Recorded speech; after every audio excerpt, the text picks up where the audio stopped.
that means it is 1:1. So my 20,000 will now be split in the ratio 1:1. 10,000 will be 10,000 will be cost of A, 10,000 will be cost of B. This is sales value at split of point. कि selling price ए की भले ही ज्यादा है लेकिन quantity B की ज्यादा है.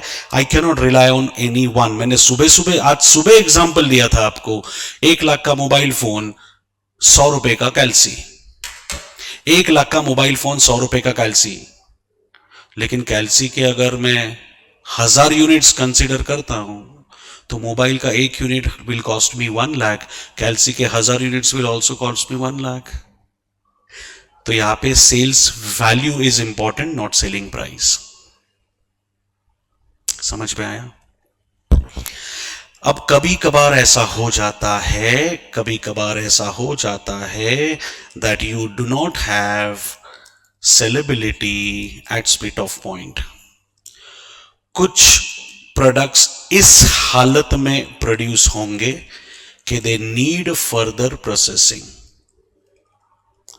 कुछ यूनिट्स इस हालत में प्रोड्यूस होते हैं that they need further processing.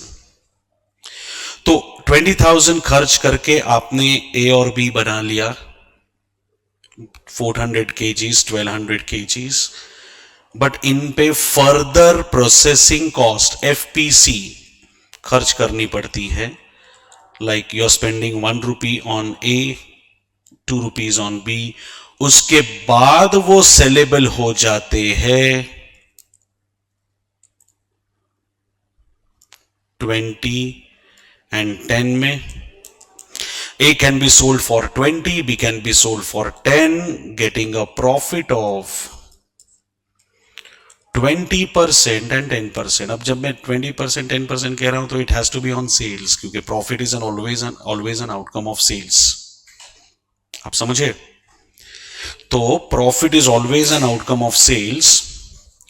अब सिनेरियो सिचुएशन समझो guys. At split of point मेरे 2 प्रोडक्ट्स अलग हुए लेकिन दोनों की selling price split of point पे नहीं है. आगे थोड़ा खर्चा करने के बाद सेलेबिलिटी है. तो मैं रिवर्स में आ जाऊंगा. देखो मेरे पास कितना पैसा है मैं बताऊंगा नहीं आपको, लेकिन मुझे अगर 500 रुपए दिया ना आपने तो मेरे पास 1,500 रुपए हो जाएगा. मतलब मेरे पास 1000 है ना यार. आज कितनी कॉस्ट है मैं नहीं बताऊंगा, लेकिन कल 10 रुपए दोगे तो मेरे पास 25 रुपए हो जाएगा. मतलब आज 15 रुपए है. Same thing. This is called as net realisable value method. Net realisable value method में आपको ढूंढनी पड़ती है NRV, A एंड B. आपको ढूंढनी पड़ती है NRV, A and B. Final selling price 2010 minus profit 20% यानी कि 4, 10% यानी कि 1, 16 and 9 is my final cost per unit. 16 and 9 is my final cost per unit. Final cost per unit 16 and 9 तब होगी जब मैं 1 रुपया और 2 रुपया खर्च करूंगा. So this will be 15, this will be 7, and this is going to be my assumed value as on today, which is NRV per kg. देखो, there is no value as on today. So I have to assume some value as on today, because as on today I have to split joint cost among these 2 products. So if there is no actual value as on today like this, I will assume some value as on today like this.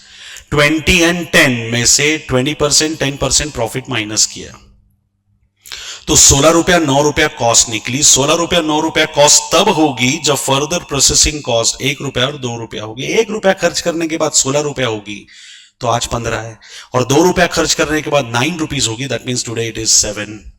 But again I can not rely on per unit. Quantity manufactured apply करना पड़ेगा.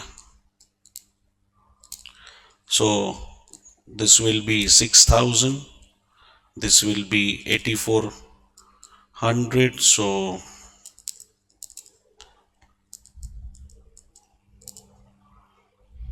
5:7. 20,000 को split कर दोगे in the ratio 5:7. समझ में आया? This is your NRV with profit. लेकिन अगर क्वेश्चन में प्रॉफिट नहीं दिया तो भी सब कुछ सेम रहेगा. एक छोटा सा चेंज होगा इसमें. अगर प्रॉफिट नहीं दिया तो एक छोटा सा चेंज होगा. अगर प्रॉफिट नहीं है, इसका मतलब प्रॉफिट नहीं दिया, इसका मतलब प्रॉफिट नहीं है. तो will assume final selling price and final cost per KG to be the same. इसमें से फर्दर प्रोसेसिंग कॉस्ट माइनस होगी. I will get 19 and 8 as NRV per kg.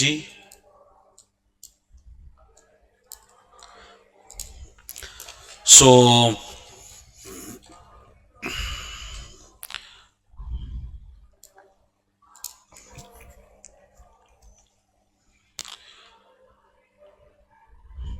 so 76:96 will be the ratio. देखो, मुझे as on today value चाहिए. Profit के साथ भी, profit के बाद भी. मैं वैसे भी अज्यूम ही कर रहा हूं. It is not actual value, it is net realisable value. It is also called as notional value. आप समझ रहे हो? It is also called as notional value. और अगर ये नोशनल वैल्यू है बाबू, तो that means it is imaginary value. तो क्या फर्क पड़ता है प्रॉफिट है या नहीं है? प्रॉफिट होगा तो प्रॉफिट माइनस करके कॉस्ट निकलेंगे. प्रॉफिट नहीं होगा तो सेलिंग प्राइस को ही कॉस्ट मान लेंगे. फर्दर प्रोसेसिंग कॉस्ट माइनस करोगे, आपको एनआरवी मिल जाएगी. एनआरवी जैसे ही मिलेगी, एनआरवी जैसे ही मिलेगी पर केजी है ना, तो मल्टीप्लाई पे क्वांटिटी करना है आपको. समझ में आया? अगर क्वेश्चन में आपको क्वांटिटी मैन्युफैक्चर्ड और क्वांटिटी सोल्ड दोनों दिया है, तो जॉइंट कॉस्ट अलोकेशन कोई भी मेथड हो, जॉइंट कॉस्ट अलोकेशन का कोई भी मेथड हो, आपको क्वांटिटी मैन्युफैक्चर्ड ही लेनी है. भले ही आप फाइनल सेल्स वैल्यू निकाल रहे हो, फाइनल सेलिंग प्राइस अप्लाई कर रहे हो, all said and done. Objective क्या है कैलकुलेशन का? Joint cost allocation. And joint cost allocation is not selling cost, it is production cost. तो चाहे कोई भी मेथड यूज करो, sales value at split of point, NRV with profit, NRV without profit, gross profit method, any damn method you take into consideration, your joint cost allocation will be only on the basis of quantity manufactured. Because you are going to use that ratio, you are going to use that base to split joint cost. You are going to split joint cost, which is a production cost. समझा? पूरे chapter में आपको quantity sold सिर्फ profit amount ढूंढने के लिए calculate करनी है. Because profit is an outcome of sales. वहां पे मैं क्वांटिटी मैन्युफैक्चर नहीं ले सकता. अगर मुझे प्रॉफिट पूछा तो क्वांटिटी सोल्ड आएगी. बाकी पूरे क्वेश्चन में, बाकी पूरे चैप्टर में मुझे क्वांटिटी मैन्युफैक्चर्ड ही लेनी है. They may ask you about further processing. Further processing के बारे में पूछेंगे ना, सिंपल एनालिसिस कर लेना. Find out final sales value after processing. From that you subtract selling price, sales value at split of point. आपको पता चलेगा एडिशनल रेवेन्यू कितना मिलता है. आज बेचता हूं 10 रुपया मिलता है, आज बेचता हूं 5 रुपया मिलता है, कल बेचूंगा, प्रोसेस करके बेचूंगा तो 10 रुपया मिलेगा.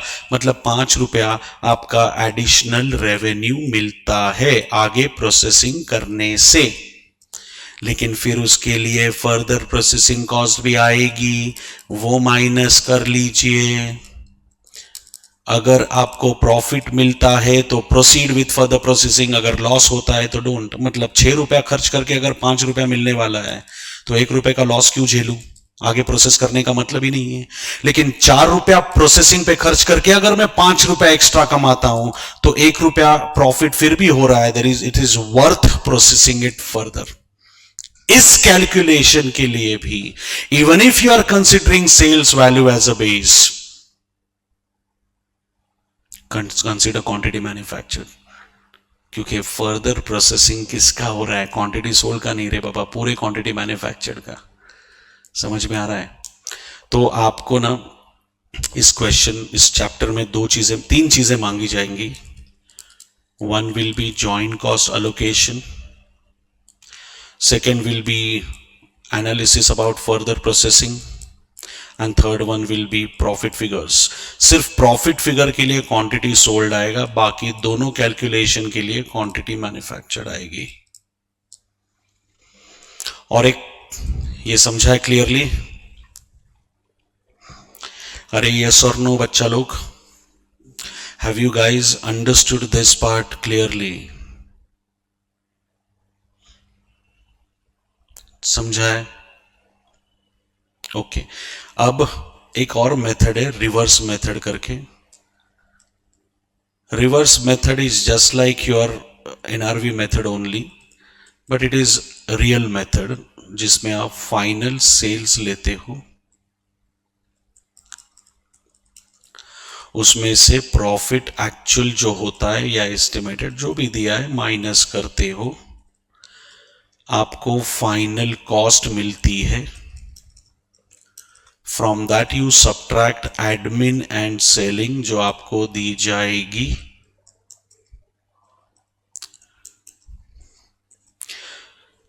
फाइनल कॉस्ट यानी कि टोटल कॉस्ट।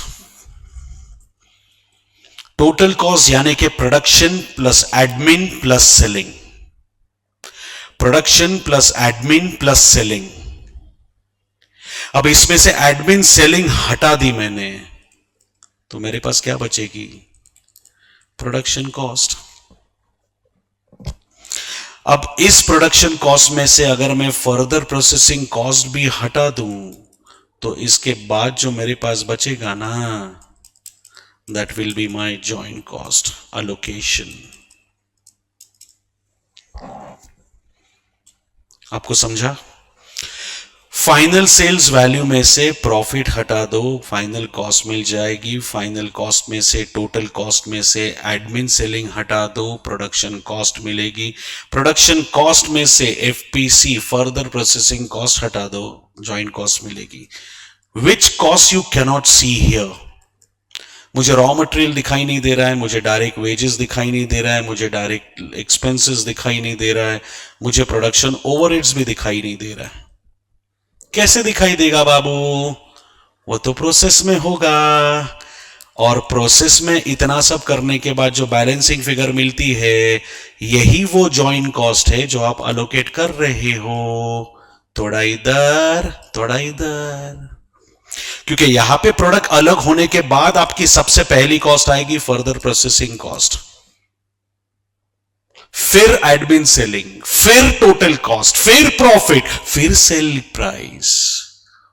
तो अगर आप उल्टा आते हो और एफपीसी भी माइनस करते हो, तो आप इधर ही पहुंच जाओगे। तो joint cost will be already allocated, which consists of all these cost structures which are already recorded in process account. आपको समझ में आया रिवर्स मेथड? अब रिवर्स में और एनआरवी में क्या फर्क है सर? अगर आपको एडमिन सेलिंग दिया है और प्रॉफिट दिया है तो रिवर्स मेथड फॉलो कर सकते हो।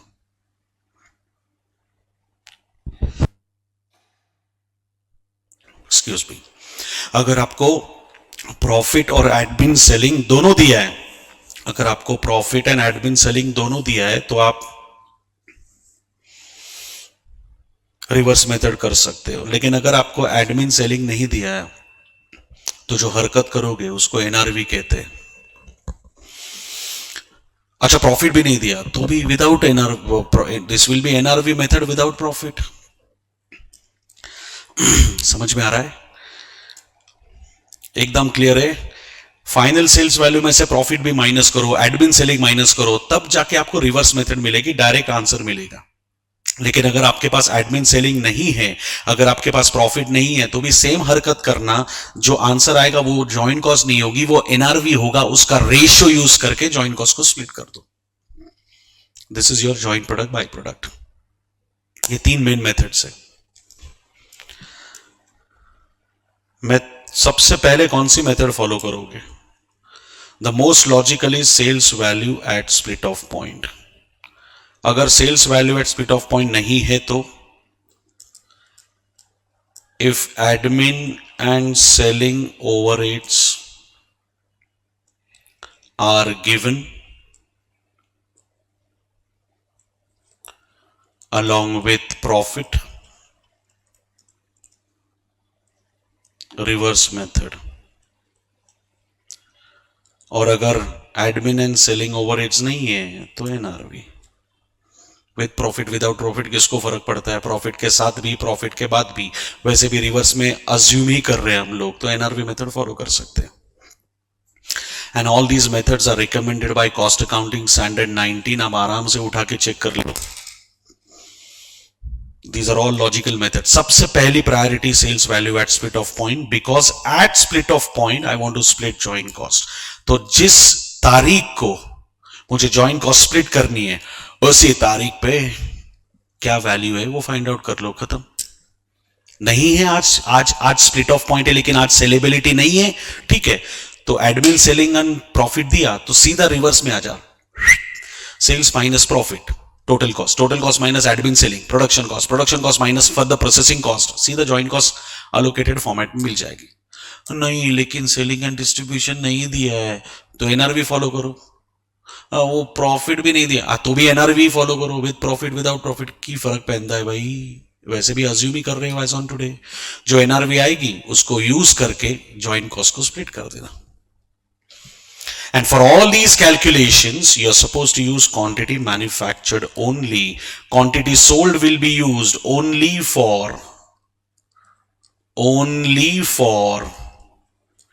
प्रॉफिट कैलकुलेशन, वो भी पूछा है तो। एनालिसिस अगर पूछा तो एनालिसिस का कैलकुलेशन एकदम सिंपल है, final sales value minus sales value at split of point.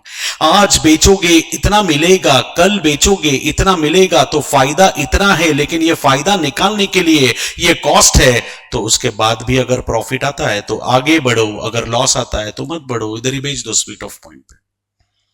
It is that going to be simple.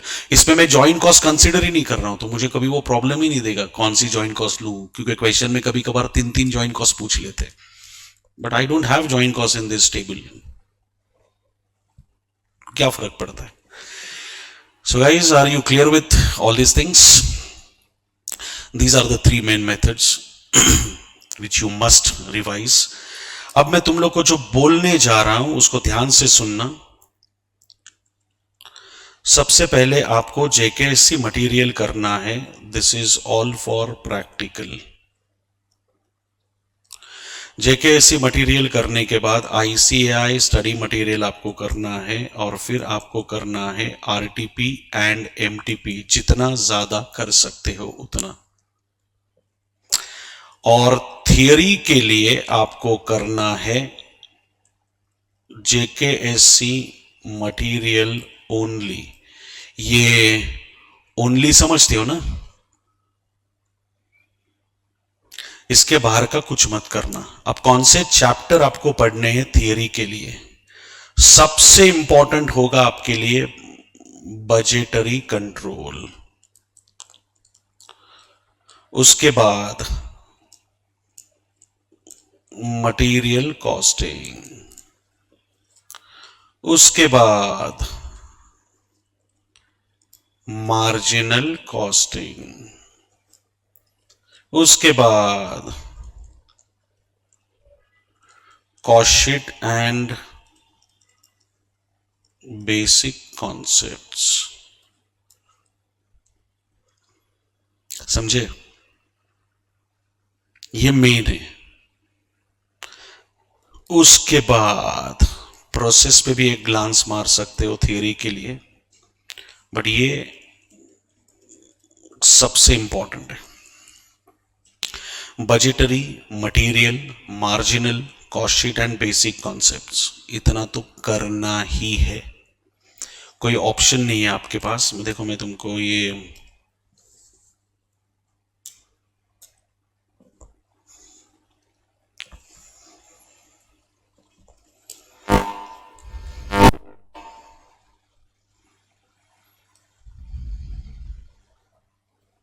Correct वही मेजर है। इतना भी कर लोगे ना तो आराम से तुम लोग मैनेज कर पाओगे, कोई दिक्कत नहीं आएगी, समझ रहे हो? सो प्रैक्टिकल में ये करना है, थियरी में ये करना है, वो भी दे दिया। I hope this session was useful for you, and you can always contact us, you can always contact helpline. My name is Mayuresh.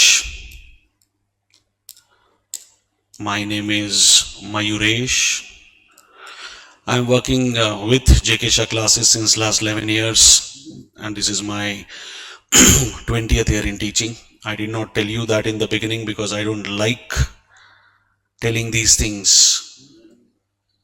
to create a scene. I want my students to understand what I'm saying, not follow me unnecessarily. So now, since I have already completed the entire revision, I'm telling you, my name is Mayuresh, and I teach costing at inter and final level both. And just do this and you can score 75 plus. Is that part clear? Now there is the open doubt solving session. I'll give you the ID also. You already have that in timetable. Kindly see that. Okay, then fine. I'll do one thing. I'll end this and I will start with the Zoom meeting straight away.